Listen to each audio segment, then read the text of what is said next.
आप सभी का आज प्रयोजन आईएएस मंच पे इस विशेष सीरीज में स्वागत है। और आज इस विशेष सीरीज में हम झारखंड ऑब्जेक्टिव, जो हमारी नई किताब भी है, जो झारखंड ऑब्जेक्टिव की किताब आई है, जो वस्तुनिष्ठ झारखंड हिंदी में और साथ में अंग्रेजी में भी इसका है ऑब्जेक्टिव झारखंड। इन दो किताबों के हमारे साथ दो लेखक और साथ में हमारे तनवीर कौशल साहब भी हैं, इनकी भी भूमिका रही है। सबसे पहले मैं राजीव दुबे सर का परिचय कराऊंगा। राजीव दुबे सर इस किताब के लेखक भी हैं, खासतौर से वस्तुनिष्ठ झारखंड, जो कि झारखंड के लिए लोक सेवा आयोग की एक चर्चित किताब है और खूब ज्यादा ये हिट किताब भी रही है। तो आज हमारे साथ स्टूडियो में झारखंड वस्तुनिष्ठ के लेखक और विशेष तरीके से इसको अच्छे तरीके से इसको लिखा है राजीव दुबे सर, और साथ में हमारे अचल सर भी हैं। अचल सर स्पेशल झारखंड स्पेशल लिखा भी है, इंग्लिश में भी इनका काम रहा है। और इन दो हमारे साथ जो लेखक खड़े हैं, एक और नाम इस किताब में चर्चित नाम है, जो इस प्रयोजन आईएएस के डायरेक्टर हैं, हमारे डॉक्टर तनवीर कौशल साहब। तो तनवीर कौशल सर के संग हमारे दुबे सर और हमारे अचल सर दो हमारे साथ आज स्टूडियो में हैं। मैं चाहूंगा कि झारखंड वस्तुनिष्ठ जो किताब है, इसके बारे में स्पेशल तरीके से आप लोगों के बीच में आज महत्वपूर्ण भूमिका निभाएंगे। खासतौर से स्पेशल जो सिलेबस है, पीटी का सिलेबस है, मेंस का सिलेबस है, और जो वस्तुनिष्ठ झारखंड में जो महत्वपूर्ण चीजें जोड़ी गई हैं आप सभी लोगों के लिए, हमारे राजीव दुबे सर। तो स्वागत कीजिए हमारे राजीव दुबे सर का।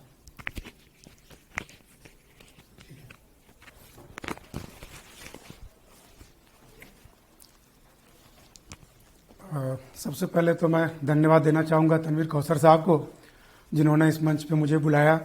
साथ ही मैं धन्यवाद करना चाहूँगा मुकुल सर का, जिन्होंने कि आपको हमसे परिचय कराया, और साथ में अचल सर हैं, जो जब झारखंड स्पेशल की जो क्लास होगी उसमें वो भी हमारे साथ होंगे, और तनवीर कौशल सर भी झारखंड के जो सेगमेंट हैं उसमें आपके साथ जुड़ेंगे और उसका एक बड़ा हिस्सा वो भी कवर करेंगे। आज की जो कक्षा रखी गई है मूलतः जो झारखंड पीटी को लेकर के और मेंस की सिलेबस को, हालांकि इससे पहले जो एक कक्षा हुई थी उसमें डिस्कस किया गया था, तो प्रीलिम्स कक्षा में झारखंड के सिलेबस को आज डिस्कस करेंगे, जिसमें दो पेपर हैं और दो पेपर में भी जो सेकंड पेपर है वो आपका कंप्लीटली झारखंड बेस्ड है। इस झारखंड बेस्ड जो सेकंड पेपर है इसको हम आज बहुत विस्तार से चर्चा करेंगे, तो एक एक करके उसके सेगमेंट को हम देखेंगे। आप अगर देखें झारखंड पीटी के कंस्ट्रक्शन को, तो दो पेपर से बना हुआ है। First paper GS first paper जो है उसमें भी आपके 100 क्वेश्चंस होंगे और प्रत्येक क्वेश्चंस 2-2 नंबर का होता है, तो इस तरह से 200 नंबर का आपका फर्स्ट पेपर होगा। सेकंड पेपर की बात करें तो जो झारखंड बेस्ड है वो टोटल आपके 100 क्वेश्चंस झारखंड स्पेशल फोकस होगा। इस तरह से उससे भी आपके 200 नंबर के पेपर होंगे और दोनों पेपर मिलाकर 400 का होगा। एक चीज ध्यान देने लायक ये है कि जो फर्स्ट पेपर का आपका 100 क्वेश्चंस होगा उसको 8 सेगमेंट में बांटा गया है। उसमें history, polity, geography, economy, science and technology, current affairs, Jharkhand based और फिर झारखंड से रिलेटेड विविध तथ्य और कुछ मिसलेनियस क्वेश्चंस हैं। और फर्स्ट पेपर के सिलेबस को हम अगर देखें तो आपके समक्ष हम ये देखिए, जो फर्स्ट पेपर का सिलेबस है इसमें सबसे पहले आप हम चर्चा करेंगे हिस्ट्री ऑफ इंडिया। इस सेगमेंट से आपको 15 क्वेश्चन टोटल पूछे जाएंगे। इसमें से 3 पार्ट में उसको बांटा गया है, एंशिएंट, मिडाइवल और मॉडर्न इंडिया।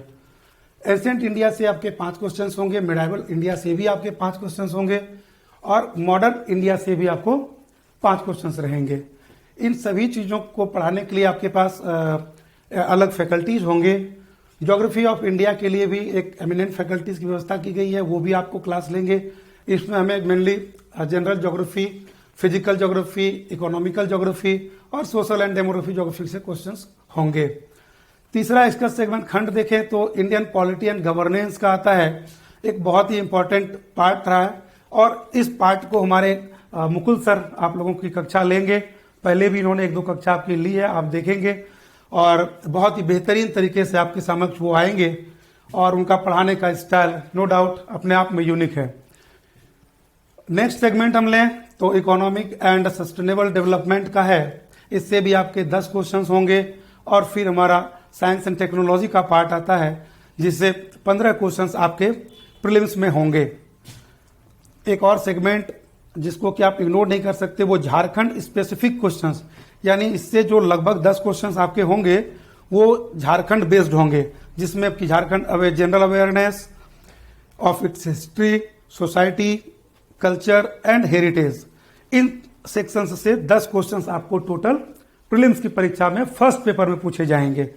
और फिर नेशनल इंटरनेशनल करंट अफेयर्स भी होंगे, उसमें कुछ क्वेश्चंस झारखंड के भी होंगे, तो झारखंड करंट को भी आप इग्नोर नहीं कर सकते हैं। फिर लास्ट जो सेगमेंट है इसमें सब सेक्शन वो आपका है general questions of miscellaneous nature not requiring subject specialisation such as. इसमें आप ये चीज कह सकते हैं कि इसमें जो क्वेश्चंस पूछे जाएंगे उसके लिए किसी स्पेशलाइजेशन की जरूरत नहीं होगी।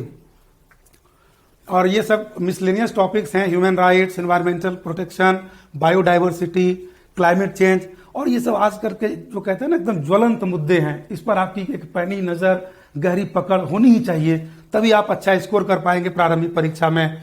अर्बनाइजेशन से क्वेश्चन लगातार आज के डेट में पूछे जा रहे हैं। फिर आपका देखें तो स्पोर्ट्स से आपको 2 तरह से क्वेश्चन पूछे जाएंगे। एक तो ये है कि वो जो हमारे नेशनल इंटरनेशनल स्पोर्ट्स हैं वो, और एक जो झारखंड के प्लेयर्स और झारखंड में होने वाले स्पोर्ट्स, उस पर भी फोकस करना पड़ेगा। नेक्स्ट आता है disaster management, poverty and unemployment, awards और United Nations and other international agencies. इसमें आपके यूएनओ के जो विभिन्न विंग हैं उनसे भी क्वेश्चंस आपको पूछे जाएंगे। तो ओवरऑल फर्स्ट पेपर को, जिसमें 100 क्वेश्चंस होंगे, 8 सेगमेंट में बांटा गया है। इस 8 सेगमेंट में आपके अलग अलग फैकल्टी आएंगे और आपकी कक्षा लेंगे। और इसमें से एक बात कहूं कि ये 10 क्वेश्चन जो आपका झारखंड बेस्ड है वो सेकंड पेपर के साथ ही आपका कवर्ड हो जाएगा। सर टोटल 110 क्वेश्चन आएंगे सर? झारखंड की जो पीटी परीक्षा होगी उसमें टोटल 200 क्वेश्चंस होंगे दोनों पेपर मिला करके, जिसमें से कि आपका 110 क्वेश्चंस केवल और केवल झारखंड से होगा। यानी आउट ऑफ 100 55% वेटेज आपका झारखंड को दिया गया है। तो एक बात आपसे शेयर करूंगा, अगर आप झारखंड की प्रीलिम्स परीक्षा को क्वालिफाई करना चाहते हैं तो आपको झारखंड पे एक अपनी पकड़ बनानी ही पड़ेगी। बिना झारखंड पे फोकस किए आप प्रीलिम्स परीक्षा इजी वे में क्रैक नहीं कर पाएंगे। तो आपको झारखंड के हर एक सेक्शंस को, के विविध आयामों को न केवल सरसरी निगाह से देखने की जरूरत है बल्कि गहरे पकड़ बनाने की जरूरत है। आप पहले की परीक्षा की तरह नहीं है कि झारखंड की कोई एक पतली पत्रिका पढ़ के चले गए और 10 क्वेश्चंस में से 7-8 कर लिए और आपके रिजल्ट हो जाते थे। इसके सिलेबस को इस रूप में डिजाइन किया गया है कि आपको झारखंड स्पेशलिस्ट एक तरह से बनना पड़ेगा। तो आइए अब हम सेकंड पेपर पर आपके साथ चर्चा करेंगे और उसके जो विविध आयाम हैं उसको एक एक करके आपके साथ हम लेके बढ़ते हैं।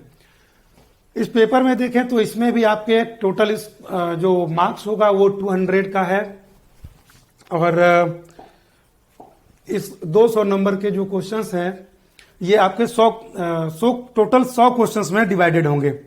इसमें अलग अलग सेक्शन के लिए अलग अलग मार्क्स और नंबर ऑफ क्वेश्चंस जो पूछे जाएंगे वो पहले से ही सिलेबस में डिजाइन कर दिया गया है ताकि स्टूडेंट्स के मन में किसी प्रकार की कोई कंफ्यूजन ना हो। और एक तरह से ये बताने के लिए भी कहते हैं ना सरल तरीका है कि किस सेगमेंट से कितना क्वेश्चन होगा, किसमें कितना वेटेज देने की जरूरत है। सबसे बड़े सेगमेंट्स की अगर बात करें तो देखें, पहला जो सेगमेंट है हमारा झारखंड का इतिहास, तो इस सेगमेंट से टोटल 8 क्वेश्चन होंगे, यानी कि आउट ऑफ 100 8 क्वेश्चन इसी से होगा। और इसमें भी आप देखें तो 7 सब सेक्शन बनाया गया है, जिसमें से पहला आपका है मुंडा शासन व्यवस्था। यानी इस झारखंड के इतिहास का जो सेक्शन है इसमें झारखंड के में जो प्रचलित विभिन्न स्थानीय स्वशासन व्यवस्थाएं रही है तो उनको इसमें रखा गया है।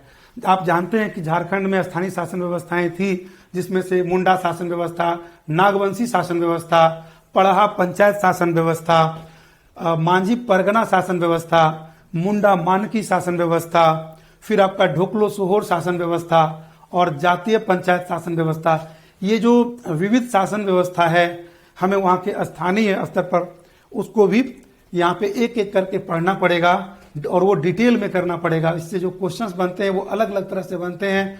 कुछ उदाहरण के लिए आपके समक्ष रखना चाहूंगा। अगर जैसे मुंडा शासन व्यवस्था की बात करें तो सबसे पहले ये देखना है कि मुंडा शासन व्यवस्था किस क्षेत्र में प्रचलित थी। मुंडा शासन व्यवस्था को आप अगर देखें तो उसके राजनीतिक, सामाजिक, आर्थिक, सांस्कृतिक विविध आयामों में बांट करके आप इसको पढ़ सकते हैं।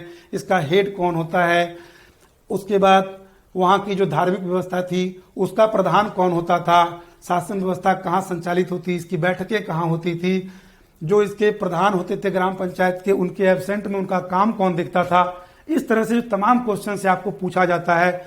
वहाँ के जो धार्मिक प्रधान होते हैं उसको क्या कहा जाता है।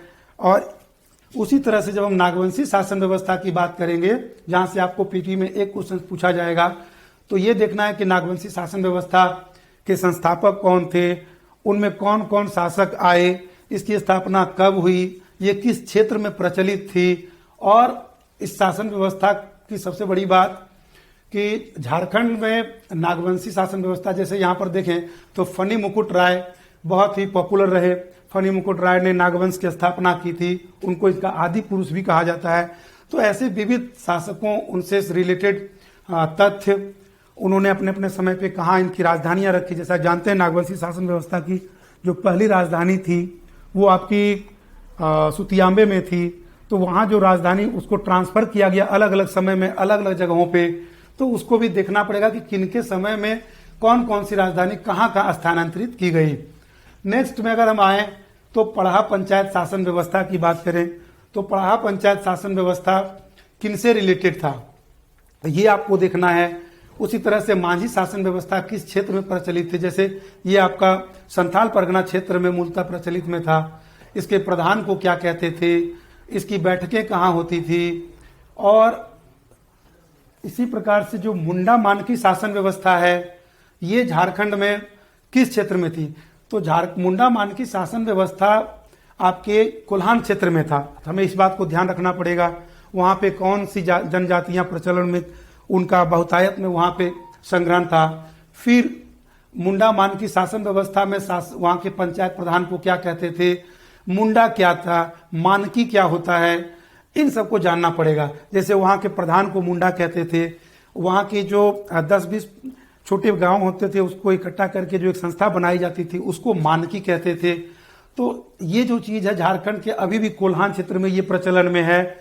और इसका आप यहाँ पर जैसे देखें तो मांझी पारगना शासन व्यवस्था थी, तो इसके लिए यूल्स रूल्स ने उसे मान्यता दी थी। उसी प्रकार से इसे विल्सन रूल्स ने मान्यता प्रदान की थी मुंडा मानकी शासन व्यवस्था को। फिर ढोकलो शहर शासन व्यवस्था आती है झारखंड में।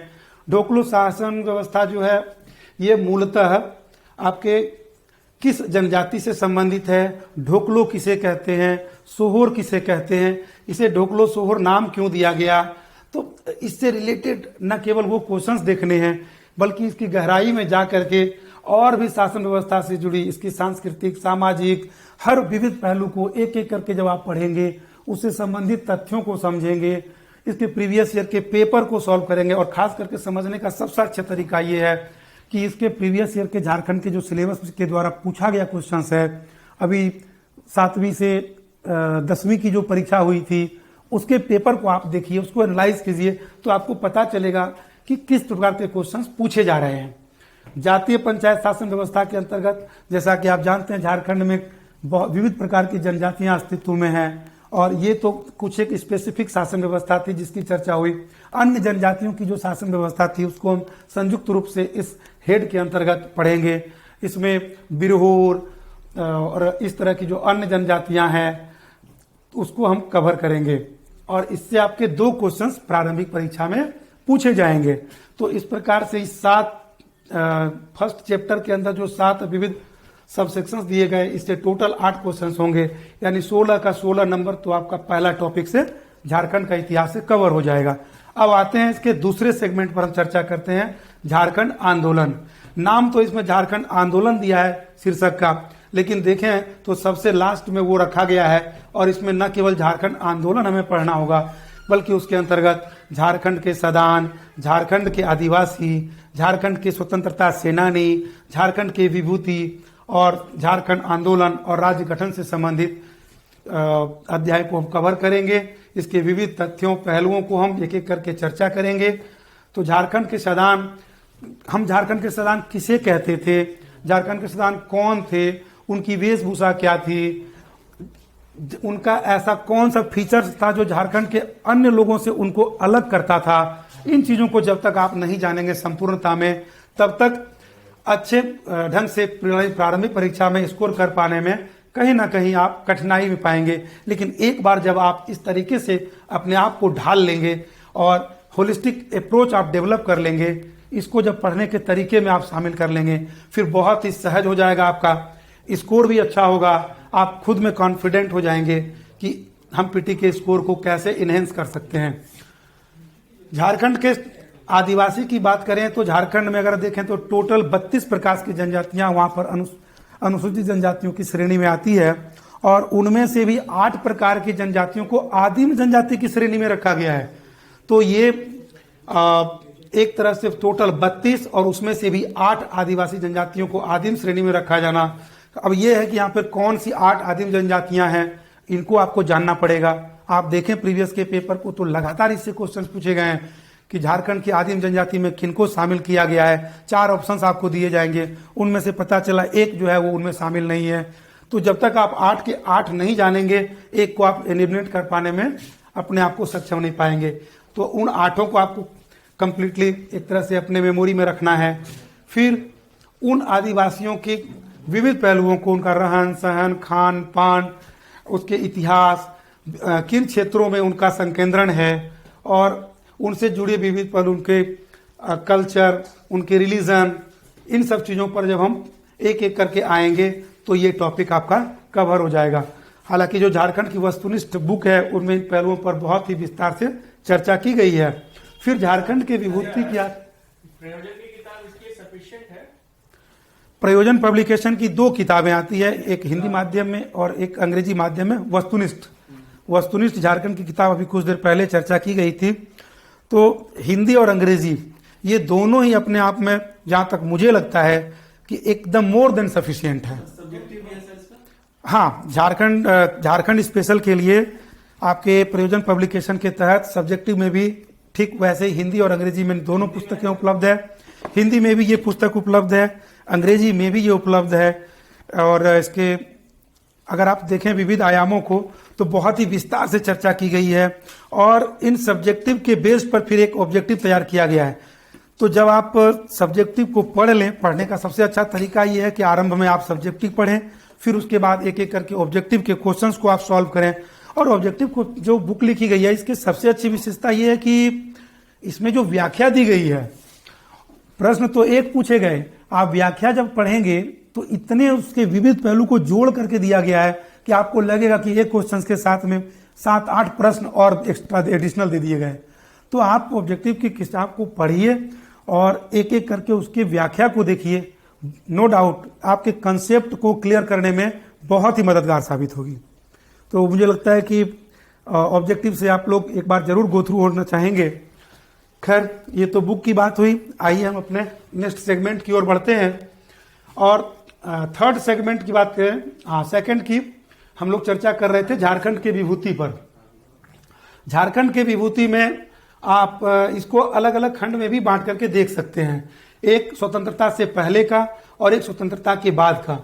स्वतंत्रता के पहले में कई ऐतिहासिक विभूति यहाँ पर रहे हैं। उन्होंने कल्चर और लिटरेचर आदि क्षेत्रों में उनका योगदान रहा है।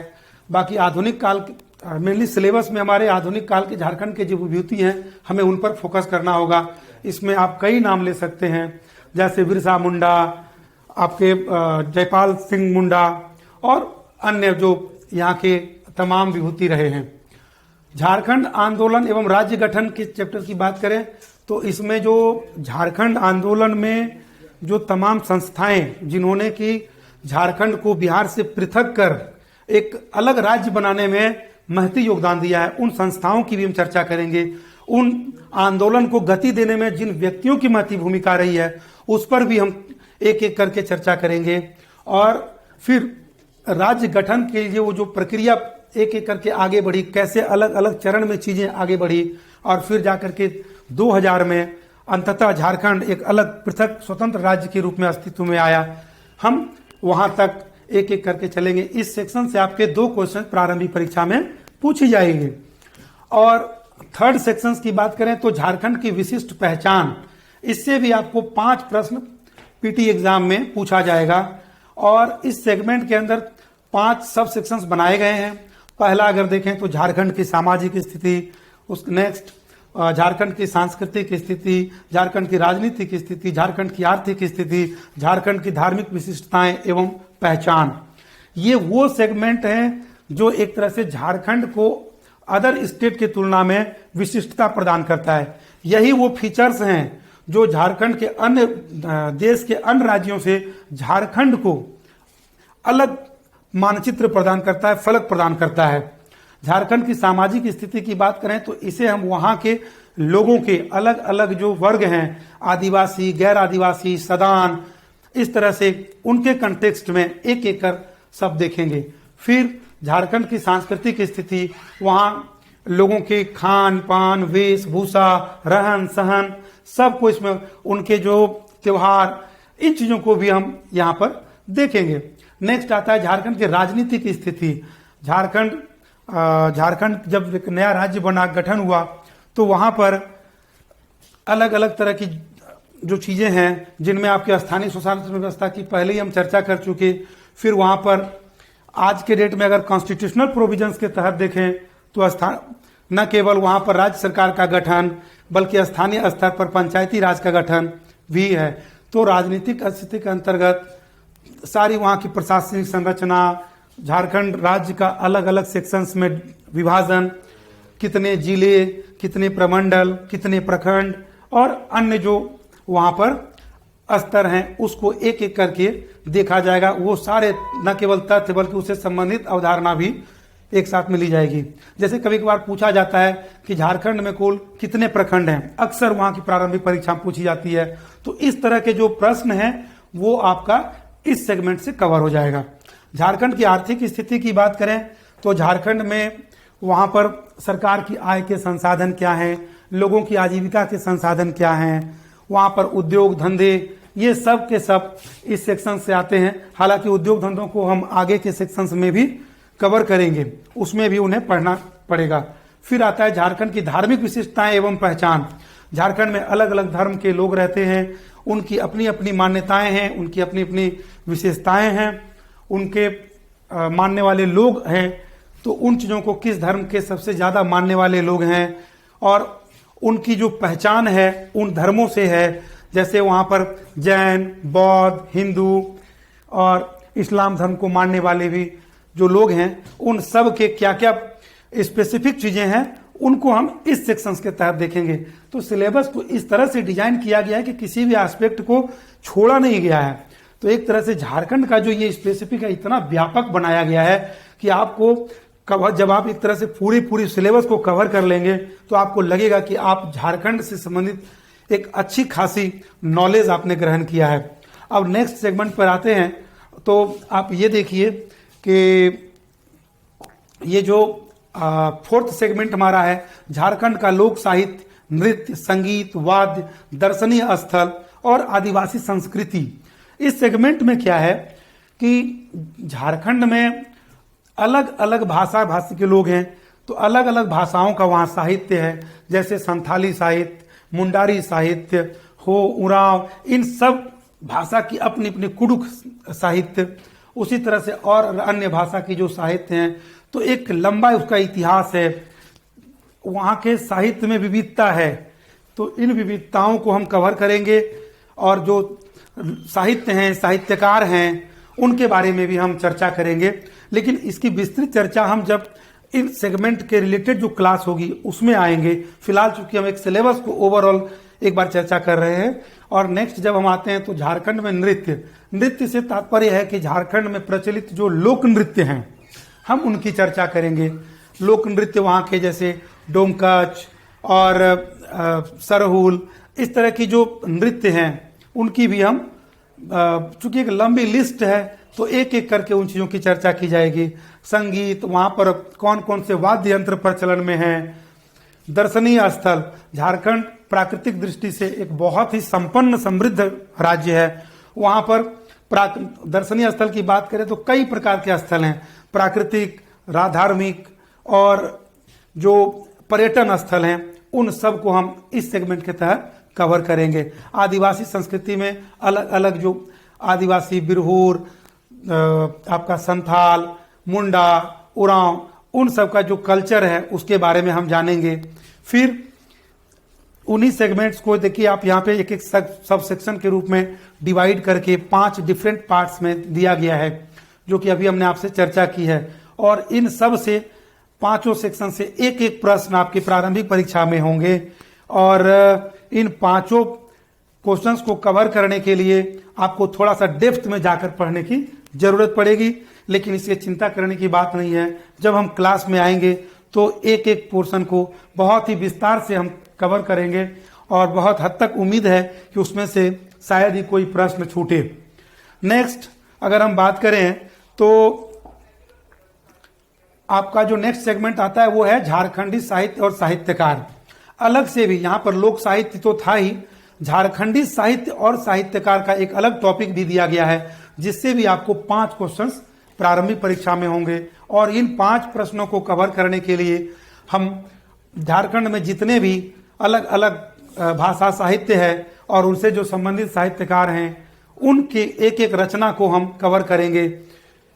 इसके बाद नेक्स्ट सेगमेंट हमारा जाएगा वो है झारखंड के प्रमुख शिक्षण संस्थान। झारखंड के प्रमुख शिक्षण संस्थान से आपकी प्रारंभिक परीक्षा में 3 प्रश्न होंगे। और ये शिक्षण संस्थान, आप एक चीज देखें यहाँ पे कि झारखंड शैक्षणिक रूप से नो डाउट बहुत ही आज के डेट में आगे जा चुका है। वहां पर एक से एक संस्थान स्थापित हुए हैं। आप अगर देखें तकनीकी संस्थानों की सूची में XLRI, BIT मिश्रा, BIT शेंद्री, ये सब संस्थान हैं।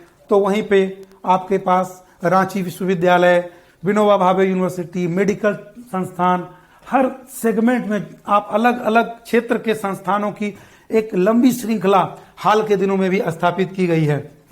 फिर आपका जो एक और सेगमेंट नेक्स्ट है वो है आपका झारखंड के खेल कूद। आपके झारखंड के खेल कूद से भी 5 प्रश्न प्रारंभिक परीक्षा में होंगे। और इसमें झारखंड के खेल जो आयोजित हो रहे हैं, वहां के खिलाड़ी खास करके उनसे आपको प्रश्न पूछे जाते हैं जो अलग अलग खेल से संबंधित हैं।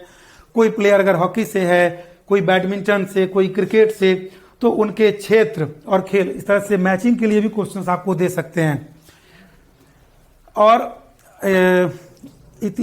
झारखंड के अतीत में जो इवेंट्स आयोजित किए गए हैं खेल से संबंधित, उनसे भी संबंधित प्रश्न आपको रहेंगे। जैसे झारखंड में जो राष्ट्रीय खेल का आयोजन किया जाता है, तो उससे संबंधित खेल आपको लगातार पूछे जाते रहे हैं।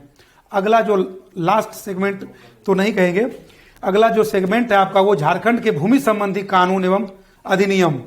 इससे बहुत ज्यादा क्वेश्चन पूछा जा रहा है। आपका 12 क्वेश्चन इसी सेगमेंट से है।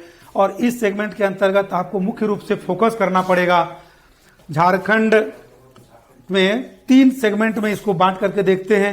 एक है आपका छोटा नागपुर काश्तकारी अधिनियम, जिसे CNT एक्ट के नाम से भी जाना जाता है। इससे आपके प्रारंभिक परीक्षा में 5 क्वेश्चन होंगे। इसको बहुत विस्तार से पढ़ने की जरूरत होगी और इनके विविध प्रावधानों को भी हम विस्तार से और बहुत ही सरल और सहज तरीके से आपके समक्ष रखेंगे, क्योंकि ये जो अधिनियम है, अधिनियम की भाषा बहुत ही टेक्निकल होती है, तो वो थोड़ा सा लॉ बेस्ड हो जाता है। जब तक उनको आपके सामने सरल तरीके से प्रेजेंट ना किया जाए तो वो समझने में कहीं ना कहीं थोड़ी सी आपके लिए कठिनाई करेगा। बट उसके लिए भी आपको किसी प्रकार की चिंता करने की जरूरत नहीं है। उस सेगमेंट को भी हम बहुत ही सरल तरीके से और व्यापक स्तर पर उसको कवर करेंगे। उसी प्रकार से संथाल परगना काश्तकारी अधिनियम की हम बात करें तो इससे भी प्रारंभिक परीक्षा में 5 सवाल आपके होंगे और उन 5 सवालों को एक एक करके हम देखेंगे और प्रीवियस ईयर के पेपर के माध्यम से आपके समक्ष हम उसकी चर्चा करेंगे कि किस प्रकार से यहाँ क्वेश्चन पूछे जाते हैं। जैसे संथाल परगना काश्तकारी अधिनियम में कुल कितने सेक्शंस हैं, ये कब लागू हुआ था और इसके विविध प्रावधान से थोड़े डेप्थ में जाके क्वेश्चंस आजकल पूछे जा रहे हैं, तो विभिन्न प्रावधानों को हम एक एक करके सेक्शन वाइज चर्चा करेंगे। तीसरा जो इसमें आता है सब सेक्शन, वो है आपका झारखंड में प्रचलित अन्य राज्य परक अधिनियम। इनसे हालांकि 2 क्वेश्चंस होंगे, बट इसमें कई अधिनियम हैं, जैसे झारखंड में खेल से संबंधित अधिनियम, झारखंड में आपका मद्य निषेध अधिनियम, झारखंड में लाई गई कई विभिन्न औद्योगिक नीतियां, जैसे प्रथम औद्योगिक नीति, द्वितीय औद्योगिक नीति, तृतीय औद्योगिक नीति, और अभी हाल ही में 2021 में हेमंत सरकार द्वारा लाई गई चौथी औद्योगिक नीति, और इस तरह से अन्य नीतियां, पर्यटन नीति, जल नीति, इसमें जितने भी राज्य सरकार के द्वारा लाई गई नीतियां हैं उनको हम इस सेगमेंट में कवर करेंगे। और इसके बाद फिर हम नेक्स्ट टॉपिक पे आते हैं। तो नेक्स्ट टॉपिक हमारा है कि 1947 से राज्य में आर्थिक विकास का इतिहास, झारखंड का भूगोल। इस सेगमेंट में हम झारखंड में जंगल, नदी, पहाड़, पर्वत, खान खनिज, इन सब विविध पहलुओं की हम चर्चा करेंगे। आप एक चीज देखिए, इससे 10 प्रश्न आपकी पीटी परीक्षा में होंगे। ये एक बड़ा सेक्शन है, इसमें बहुत सी चीजों को कवर किया गया है। इसमें झारखंड का इतिहास ही नहीं बल्कि झारखंड का भूगोल को भी व्यापक पैमाने पर जगह दिया गया है। हाँ, इस टॉपिक को अगर आप देखें तो झारखंड में, चूंकि झारखंड का विविधता ही इनकी जंगल, नदी, पहाड़, पर्वत, जैसे इसका नाम ही झारखंड पड़ा है, तो झारखंड नाम की औचित्य ही यहाँ के जंगल, झाड़, नदी, पहाड़, पर्वत आदि से लिया गया है, तो इसको तो विशेष रूप से फोकस करने की जरूरत पड़ेगी। फिर हम आते हैं झारखंड की औद्योगिक नीति, विस्थापन और पुनर्वास नीति और अन्य नीतियां। झारखंड की औद्योगिक नीति में अभी आप देखें तो झारखंड में 4 प्रकार की औद्योगिक नीति अब तक लाई गई है। तो हमें देखना पड़ेगा कि पहली नीति कब आई, उसका उद्देश्य क्या था, उसमें किन किन क्षेत्रों को प्राथमिकता दी गई और वो अपने उद्देश्य को पाने में कहां तक सफल रहा। फिर उसके बाद दूसरी औद्योगिक नीति जो लाई गई वो कब लाई गई, वो कब तक के लिए लागू थी, उसके मुख्य उद्देश्य क्या थे, वो कहां तक अपने उद्देश्यों को पाने में सफल रहा। झारखंड की तीसरी औद्योगिक नीति को भी हम उसी तरीके से देखेंगे, और हाल के 2021 में हेमंत सरकार द्वारा लाई गई झारखंड की चौथी औद्योगिक नीति को भी इसके तहत हम कवर करेंगे। उसके अंतर्गत रखे गए प्रमुख लक्ष्य को भी हम एक एक करके देखेंगे। उससे क्वेश्चंस पिछली परीक्षाओं में भी पूछे जाते रहे हैं, और आने वाली परीक्षा में झारखंड की चौथी औद्योगिक नीति तो और भी महत्वपूर्ण है, उससे क्वेश्चन रहने ही रहने हैं। विस्थापन और पुनर्वास नीति की बात करें तो ये लगातार इससे क्वेश्चंस रहते ही रहते हैं, और इसीलिए यहां देखें तो 1 या 2 क्वेश्चन से पूछे जाते थे। अब तो यहां पर 6 क्वेश्चंस इस सेगमेंट से है, तो आप मान के चलें कि 3 क्वेश्चंस आपके इस सेगमेंट से भी रहेंगे। इस सेगमेंट से भी आपके 3 क्वेश्चंस होंगे, और औद्योगिक नीति से भी आपके 3 क्वेश्चंस कम से कम रहने की संभावना रहेगी। इसके बाद हम अगर अगले टॉपिक की बात करें तो झारखंड के प्रमुख उद्योग का नाम और स्थान तथा औद्योगिक विकास का टॉपिक आता है। इस टॉपिक से आपके पीटी परीक्षा में 5 प्रश्न पूछे जाएंगे, और ये टॉपिक बहुत इंपॉर्टेंट है क्योंकि झारखंड एक बहुत ही औद्योगिक रूप से संपन्न राज्य है। यहाँ पर विभिन्न प्रकार के उद्योग धंधे आजादी के पहले से भी स्थापित हैं, आजादी के बाद उसमें और बढ़ोतरी हुई। झारखंड में आप जानते हैं कि झारखंड में देश का पहला लौह इस्पात उद्योग जमशेदपुर में स्थापित किया गया। उसी प्रकार से अन्य औद्योगिक संस्थान जैसे बोकारो स्टील प्लांट आदि भी राज्य में स्थापित हैं। उन सभी को एक एक करके हम देखेंगे। आपका ये जो टॉपिक है नेक्स्ट, झारखंड की प्रमुख योजनाएं एवं उप योजनाएं, इससे भी 5 क्वेश्चंस आपको पूछे जाएंगे। तो झारखंड की योजनाएं और विभिन्न योजनाएं जो टॉपिक है, इसमें मुख्यतः झारखंड सरकार द्वारा लाई गई विभिन्न प्रकार की योजनाएं, जितनी एक राज्य गठन से लेकर अभी तक जितनी भी योजनाएं आई है उनको एक एक करके पढ़ना पड़ेगा। और हाल में जो लाई गई योजनाएं हैं वो विशेष रूप से फोकस किए जाएंगे, क्योंकि आप देखें प्रीवियस ईयर के परीक्षाओं में तो उसमें झारखंड गठन के बाद जो पॉलिसी आई थी उससे भी क्वेश्चंस पूछे गए हैं। ऐसा नहीं कि जो पहली की नीति थी अब वो रेलेवेंट नहीं रहे।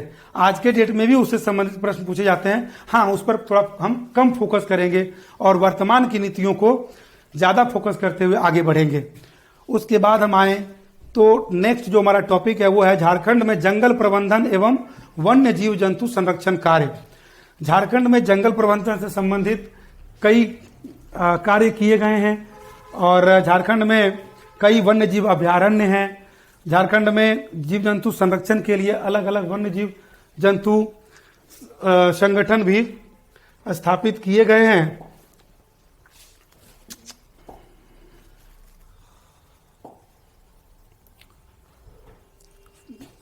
इसके बाद आपका एक महत्वपूर्ण टॉपिक आता है झारखंड राज्य का पर्यावरण संबंधित तथ्य, झारखंड के पर्यावरण में हो रहे परिवर्तन एवं उसके अपशमन एवं अनुकूलन। ये टॉपिक आज के डेट में देखें तो भले ही ये झारखंड के परिप्रेक्ष्य में है, बट देश के कंटेक्स्ट में भी देखें, वैश्विक संदर्भ में भी देखें तो ये बहुत ही रेलेवेंट टॉपिक है और इससे जो क्वेश्चंस आते हैं उसके लिए एक व्यापक कवरेज की जरूरत है। तो इस सेक्शन से भी आपके 7 क्वेश्चंस पूछे जाते हैं, इसको विस्तार से पढ़ने की जरूरत है। झारखंड की ऑब्जेक्टिव बुक में भी इससे संबंधित व्यापक क्वेश्चंस को शामिल किया गया है, उसमें अवधारणात्मक स्तर पर भी प्रश्न बनाए गए हैं और आने वाले क्लास में हम इसके विविध पहलू को एक एक कर चर्चा करेंगे आपके साथ। फिर झारखंड में आपदा प्रबंधन। आपदा प्रबंधन झारखंड में, जैसा कि अभी ऊपर के टॉपिक में आप देखें तो आपदा के दृष्टिकोण से झारखंड थोड़ा सेंसिटिव राज्य है, तो यहाँ पर उसके प्रबंधन के लिए अलग अलग स्टेज पर संगठन स्थापित किए गए हैं, इस दिशा में कार्य किए गए हैं। राज्य में एनडीआरएफ लेकर के बाकी चीजों का गठन किया गया है। फिर झारखंड से संबंधित विविध तथ्यों एवं समसामयिक घटनाओं की बात करें तो ऊपर के जितने भी हमने टॉपिक अभी तक कवर किए, इसमें बहुत, ये तो स्पेसिफिक टॉपिक्स थे और बहुत से ऐसे प्रश्न हैं जो इन टॉपिक्स में कवर नहीं हो पा रहे हैं, तो उन चीजों को इसके अंतर्गत पूछा जाता है। और इसमें जो करंट अफेयर्स है, झारखंड के करंट अफेयर से रिलेटेड टॉपिक हैं, उसको हम इसमें कवर करेंगे। इस प्रकार से आप देखें तो टोटल 16 अध्याय के अंतर्गत झारखंड का सेकंड पेपर बनाया गया है। एक बड़ा सिलेबस डिजाइन किया गया है, इसको कवर करना इतना आसान भी तो नहीं है, लेकिन हाँ अगर हम कहते हैं पूरी तन्मयता के साथ लगें और एक एक टॉपिक को चरणबद्ध तरीके से हम कवर करें तो ये कठिन भी नहीं है। हम आपके साथ खड़े हैं, आपको बस पूरी जीवटता के साथ हमारे साथ खड़ा रहना है। एक एक टॉपिक को हम आपके साथ चर्चा करेंगे, विस्तार से चर्चा करेंगे, प्रीवियस ईयर में पूछे गए प्रश्नों के साथ चर्चा करेंगे ताकि इनकी प्रकृति को समझने में भी मदद मिलेगी। और इन चीज़ों के अलावा थोड़ा बहुत और जो एडिशनल चीज़ें होंगी उस पर भी हम आपसे फोकस करेंगे। तो आज की क्लास जो एक तरह से झारखंड के सेकंड पेपर का इंट्रोडक्टरी क्लास था, हमने आपको सिलेबस को विस्तार से चर्चा करने का एक प्रयास किया है और आगे की क्लास में इससे संबंधित चीज़ों को हम एक एक टॉपिक और फिर सब टॉपिक के रूप में लेके आगे बढ़ेंगे। आज की कक्षा को हम यहीं विराम देना चाहेंगे, मिलेंगे आपके साथ आगे की कक्षा में। तब तक के लिए जय हिंद, जय झारखंड।